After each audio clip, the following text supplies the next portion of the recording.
மீன ராசியில் பிறந்த உங்களுக்கு இந்த வாரம் உங்களுடைய ராசியிலேயே கிட்டத்தட்ட 5 கிரகங்கள். இதுவரைக்கும் உங்களுக்கு காதல் விஷயங்கள் இல்லைன்னா இந்த வாரம் உண்டு. ஆல்ரெடி அஃபேரில் இருக்கிறவங்களுக்கு லவ் சக்ஸஸ்ஃபுல் ஆகிறதுக்கான வாய்ப்பு, அது லவ் சக்ஸஸ் ஆகி ஃபியூச்சரில் மேரேஜில் முடிவதற்கான சூழ்நிலைகள் இது அத்தனையும் இருக்குது. ரொம்ப நாளாக எனக்கு திருமணம் நடக்கலை, தள்ளி போயிட்டுருக்கு, லேட் ஆகிட்டுருக்கு, எப்போ நடக்கும் தெரியலைங்கிறவங்களுக்கு இந்த வாரம் திருமணம் நடப்பதற்கான வாய்ப்பாக சம்மந்தப்பட்ட பேச்சுவார்த்தைகள் இந்த வாரம் உண்டு. நான் பிஸ்னஸ் பண்ணுறேன், என்னுடைய பிஸ்னஸ் எப்படி இருக்குன்னு தெரிலங்கிறவங்களுக்கு பிஸ்னஸ் பரவாயில்ல. இந்த வாரத்தில் உங்களுடைய மணி ரொட்டேஷன், கையில் பணம் தனம் இருக்கும், லேவிஷாக நீங்கள் செலவு பண்ணுவீங்க. யாருக்காவது பணம் கடன் கொடுத்தீங்கன்னா திரும்ப வர்றதுக்கான வாய்ப்பு இல்லை. ஏன்னா இந்த வாரம் உங்களுடைய உழைப்பு மற்றவருக்கு லாபம், உங்களுக்கு பிரயோஜனம் இல்லை. எதிர்பாராத என்டர்டெயின்மெண்ட் இருக்குது, டூர் அல்லது ட்ராவல் இருக்குது. அதே மீனராசியில் பிறந்த உங்களுக்கு வேலை வாய்ப்புகளை பொறுத்த வரைக்கும் இந்த வாரம் சுமார் தான்.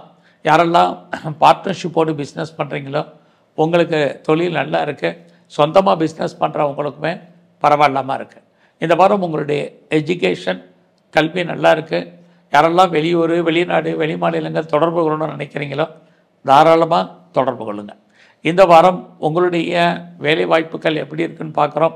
உங்களை பொறுத்த வரைக்கும் ப்ரொஃபஷன் நல்லா இருக்குது. ஜாபை பொறுத்த வரைக்கும் பெரிய ப்ராப்ளம் ஒன்றும் இல்லை. வேலையில் நீங்கள் எதிர்பார்த்த அத்தனை முன்னேற்றங்களும் உங்களுக்கு அமைவதற்கான வாய்ப்புகள் நிறைய உண்டு. யாரெல்லாம் செகண்ட் மேரேஜுக்கு ட்ரை பண்ணுறீங்களோ தாராளமாக ட்ரை பண்ணுங்கள். அது மட்டும் இல்லை, உங்களுடைய வெளிநாட்டு தொடர்புகள் உங்களுக்கு ஃபேவரபுளாக உண்டு.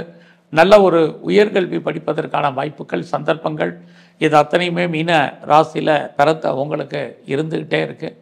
எது எப்படி இருந்தாலும் இந்த வாரம் உங்களுடைய அந்தஸ்து, புகழ், செல்வம், செல்வாக்கு, கீர்த்தி காப்பாற்றப்படுவதற்கான வாய்ப்புகள் தான் நிறையா இருக்குது. இந்த வாரம் தேவையில்லாத என்டர்டெயின்மெண்ட் வேண்டாம். தேவையில்லாமல் ரேஸு, லாட்ரி, ஆன்லைன் பிஸ்னஸ்ஸு, ட்ரேடிங்கில் இன்வெஸ்ட்மெண்ட் பண்ணுறதெல்லாம் பார்த்து பண்ணுங்கள். ஏன்னா உங்களுடைய உழைப்பு மற்றவருக்கு லாபம், உங்களுக்கு பிரயோஜனம் இல்லை. உங்களுடைய பணம் அல்லது பொருள் மொத்தமாக முடங்கி கொள்ளும் அல்லது மாட்டிக்கொள்ளும். அது வராத பணம் கிடையாது, வரும் எப்போ வருங்கிறதுக்கு உத்தரவாதம் இல்லாத காலம். அதனால் இந்த வாரம் ரொம்ப அடக்கி வாசிங்க. ஆனாலும் உங்களுடைய அந்தஸ்து, புகழ், செல்வம், செல்வாக்கு கூடும். உங்களை அறியாத மகிழ்ச்சி, சந்தோஷம் இருக்கும். நீங்கள் ஸ்போர்ட்ஸில் இருந்தீங்கன்னா அவார்ட்ஸ் அண்ட் ரிவார்ட்ஸ் இருக்குது, கவர்மெண்ட் ரெகக்னைஸ் இருக்குது, நல்ல ஒரு ஸ்பான்சர்ஷிப் உங்கள் வாழ்க்கையில் அமையும். நீங்கள் அரசியல் சார்ந்த துறைகளில் இருக்கிறவங்களுக்கு ஏற்றம், முன்னேற்றம் இந்த வாரம் நிறையவே உண்டு.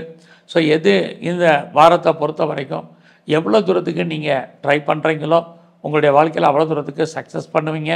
இந்த வாரத்தில் நீங்கள் விநாயகரையும் சிவ வழிபாடையும் அதிகப்படுத்துங்க. உங்கள் வாழ்க்கையில் மிகப்பெரிய ஏற்றம், முன்னேற்றம் அமையும். நன்றி, வணக்கம்.